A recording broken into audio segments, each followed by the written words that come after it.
man. I'm proud of you today, man. You don't got to do all that, though. Proud of you. Go ahead. Hey, I really tell him to score tell him to score as many touchdowns as he can now. Because when I'm out there, it's not going to happen. I really can't wait till you get out there, but you know, because he do bring the energy, though. That's something he do. You don't want that, though. You don't want that. He's been missing me. He's been calling me in the morning. He'll call me at like 6 a.m. You know, he wants some brotherly love. You know, he misses me and stuff. His big brother's not next to him no more in practice. He'll call me during the meeting. I'm like, bro, you messing up my study session, bro. You need to be studying right now. Whoa. You know, I know he's alluding to him too. Huh? The National Football League thought the storm had blown over. They figured the Sanders headlines were finally cooling down. They were wrong. Shilo Sanders hit the red carpet at NFL Honors and made one thing clear. The family isn't disappearing anytime soon. And this wasn't just a pop-in appearance. This was a message, loud and intentional. The enforcer is moving again. But he didn't just defend his brother. He dropped news that immediately put Cleveland Browns fans on high alert. Shilo revealed he's flying to Cleveland next Tuesday for a meeting with Robert Saleh. That's not random. That's strategic. Brown supporters heard that and instantly started connecting the dots. The AFC North better pay attention because the Sanders blueprint looks bigger than people predicted. Now let's talk about the narrative that's been circulating for 2 years. Critics have been relentless. Some tagged Shedeur Sanders as a diva. Others accused him of being self-centered. There were even whispers that he prioritized his personal brand over protecting his offensive line.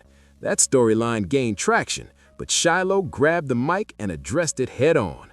On his stream, he started light, joking, "I'm definitely the favorite brother right now. I'm representing him."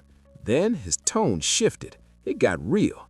He said this guy has talent. He's a real leader. He's a great presence in the locker room. And then he added something that hits different. He said Shedeur would hand him cash sometimes, covering expenses. That detail matters. That's not the resume of a selfish quarterback. That's someone pouring back into the circle around him. Shilo even revealed that Shedeur was planning a full NIL collective for the team, using his platform to help teammates secure deals. That's leadership. That's vision.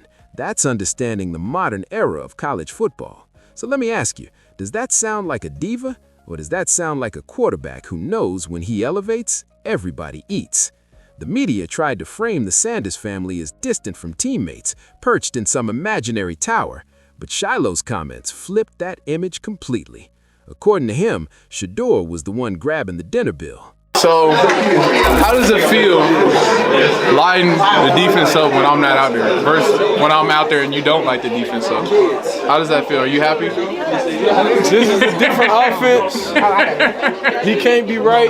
We do the right thing, he can't be right. He's never thrown a touchdown pass on me or a pass over 30 yards completed. On God, I'll pull up the practice film and I'll watch it. Which one is it? I don't care. It's never happened. You do it to other people, but not me. So I never threw a touchdown on you. I don't remember a touchdown thrown on me. Do you remember one? I know I did. I don't remember that. He's the one making sure the people around him are good. And when your own brother, who's famous for clowning everybody, calls you generous to a fault, that lands different. That's not media training. That's family truth. It tears down that selfish narrative piece by piece. But this isn't only about defending Shedeur Sanders. Shilo Sanders is carving out his own lane at the same time. If you followed the family, you know he's the spark plug, the jokes, the charisma, the energy. And lately, he's been fully locked in on streaming, Twitch, YouTube, non-stop grind. He made it clear that this isn't some easy side hustle. People think you just hit record and play a game. That's not how it works. Shilo admitted it takes hours online. You gotta engage the chat. You gotta build a real community from zero. He even paused and said, you just have to sit back and realize God is good, because things we once thought were impossible are actually happening. That's growth. That's awareness. And here's why it matters for the long run. Football stands for not for long. Shilo's already dealt with injuries, including forearm surgery. The National Football League can change overnight. So while chasing league opportunities, he's also building a digital brand. That's calculated. That's future-proofing. He's creating security most college athletes never touch. Look at today's media ecosystem. Personal branding is currency. Direct access to fans is power. Athletes who master content control their own story. Shilo isn't just fighting for a roster spot, he's building influence. And that ties back to the bigger picture. The Sanders family understands leverage in modern football. This isn't about red carpets, it's about positioning, it's about narrative control, it's about striking before labels stick. And if that Cleveland meeting turns into something official, the AFC North conversation flips instantly. When the Sanders machine moves, headlines follow, ready or not.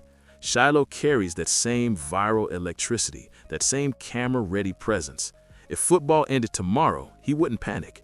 Shilo could realistically generate 7 figures a year from a gaming chair, breaking down plays and letting his personality work. That's leverage. That's brand equity. The Sanders Brothers understand today's economy better than most athletic programs.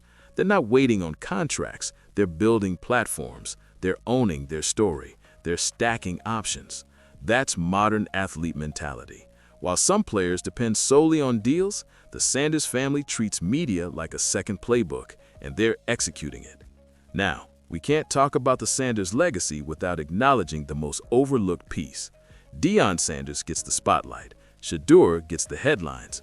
But there's another key figure holding structure behind the scenes. Surprised Shedeur yesterday. Shedeur surprised you today. So are you going to surprise him again tomorrow? I surprise him every week. What's the next surprise? Like, we got to keep it going. It's your turn now. Tag, you're it. I already have some from waiting in Miami. But this is just daily life though. Just surprise. It's not even a surprise, just we just live eventful lives and it's just normal. We just started posting everything though now. She's the steady presence operating behind the curtain. During Pro Bowl clips and live streams, you'll always notice that familiar figure close by. Pilar may not chase the spotlight, but she's consistently there, organized, locked in, intentional. She's behind the camera. She's tightening the schedule. She's keeping the nutrition aligned. She's calming the room when the volume rises. That kind of balance is priceless. Fame can spin out fast, but stability keeps everything standing. Anyone who's been to a Colorado game or a Sanders family function understands that rhythm. Pilar doesn't announce her role, she simply moves with precision. As the brand expands, she reinforces the base. The way Shilo Sanders speaks about her, the way Shedeur Sanders shows respect, that tells you everything about the foundation. They were raised by a Hall of Fame father who demanded greatness, but they were equally shaped by a hands-on mother who protected their character. That mix is rare. That's why you don't see disorder around them. That's why scandal headlines don't stick. The structure at home carries onto the field. When Shilo talks about family, he's not just referencing Deion Sanders, he's describing a unit. And Pilar is the glue within that unit. If you follow her online, you can see the intentionality in everything. She's the quiet architect behind the operation. Not flashy, not loud, just steady. Every dynasty needs that anchor. Now let's talk about the quote that had timelines lit up. Shilo, sitting comfortably in his streaming chair, casually said, "I could still have a shot at being a Hall of Famer. You just never know." Some people laughed. Critics brought up the injuries. They mentioned the plate in his arm. They questioned his snaps. But that reaction misses the point entirely. That wasn't delusion. That was belief. That's the Sanders mindset. They were raised to think without limits, to dream without ceilings, to refuse to shrink based on current circumstances. When Shilo mentions Hall of Fame potential, he's not staring at last year's stat line. He's thinking about what happens when preparation meets opportunity and health aligns.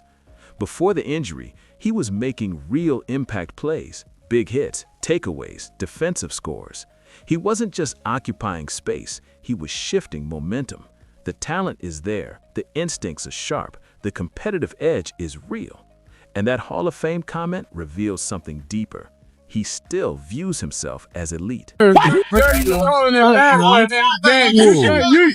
for letting him get to Hail Mary. I didn't know they drive down 30. He's not mentally easing out of football just because he's building in media. He's locked in as an athlete first. In the National Football League, that belief isn't optional. It's survival. If you don't see yourself at the top, you won't last through camp battles and roster cuts. Shilo Sanders is rehabbing his body, but he's sharpening his mindset too. And that combination is dangerous, because if he returns fully healthy, that confidence becomes fuel. And a defensive back with something to prove, that's headline material. While Shilo was energizing his stream, Shedeur Sanders was moving strategically at Radio Row during Super Bowl and Pro Bowl week. Two brothers, two lanes, same spotlight. Shedeur wasn't just answering questions, he was building the next chapter of the Sanders empire, and Nike was front and center. April is the launch window. He previewed his upcoming signature drop, clearly inspired by Deion Sanders' legendary Diamond Turf line, but flipped with a modern edge. Green, cream, black. He called it heat, and the buzz, real. Rookies don't usually get this rollout. Nike doesn't position just anyone like a proven star before they've taken an NFL snap. That's not luck, that's leverage. He moves product, he connects with Gen Z, he understands visuals. Radio Row isn't just interviews, it's a runway. Every camera is a branding opportunity. Shedeur knew it. Shoes angled right, watch visible, messaging tight. While some prospects were soaking in the moment, he was maximizing it. That's discipline. But then came the viral clip. The New York Post posted a moment of Shedeur and Micah Parsons reacting to a mystery box they thought might hold a snake. The tension built, and it was just a turtle. Shedeur jumped back laughing. "It's like a turtle, man." No script, no polish, just personality. And that mattered, because critics try to label him robotic or overly calculated, but that clip showed relatability. It showed locker room comfort. And peer respect in the NFL isn't fake. Micah doesn't vibe with just anyone. That interaction signaled something important. Players are comfortable with Shedeur. The noise isn't coming from inside locker rooms, it's external. Now circle back to something bigger. Shilo revealed that Shedeur had serious plans to launch a full NIL collective to benefit the entire team. That's not typical quarterback behavior. That's forward-thinking leadership. Instead of waiting on boosters, he was preparing to leverage his own platform to lift teammates financially. Shilo said it plainly. He's generous with major plans for the squad. That flips the power structure. That's infrastructure thinking. Between the Nike rollout, the viral authenticity, and the NIL vision, you're watching someone who understands both performance and platform. On-field talent builds the base. Brand leverage multiplies it. Zoom out and you see the blueprint.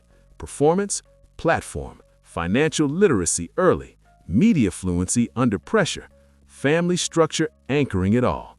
That combination creates independence. Independence creates leverage. Leverage creates options. That's modern athlete economics. For decades, the path was simple. Perform, get drafted, sign, and hope longevity holds.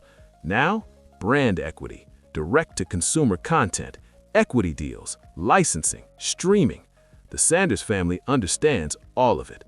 Shilo building his streaming base isn't distraction, it's diversification. And diversification protects you when football turns unpredictable. Injuries happen, depth charts shift, coaches change. Streaming gives him ownership. He controls the content, he controls the tone, he controls the relationship. Now bring it back to Shedeur at Radio Row. That environment isn't soft. It's non-stop interviews, draft projections, analysts waiting for a slip. Most rookies tighten up. He didn't. Calm answers, controlled humor, strategic visibility. That's media IQ. NFL franchises don't just draft arm strength, they draft a face. Someone who can sit on morning shows, represent the city, sell suites, handle tough questions without chaos. That spotlight doesn't rattle him, it activates him. He moved through Radio Row like it was an extension of his world. That's not arrogance, that's preparation meeting opportunity. So when teams evaluate Shedeur, they're not just grading throws. They're seeing leadership, they're seeing loyalty, they're seeing composure, they're seeing brand awareness. They're seeing someone prepared for franchise responsibility. That's long-term vision. And in two very different ways, both Sanders brothers are proving they understand exactly what era of football this is.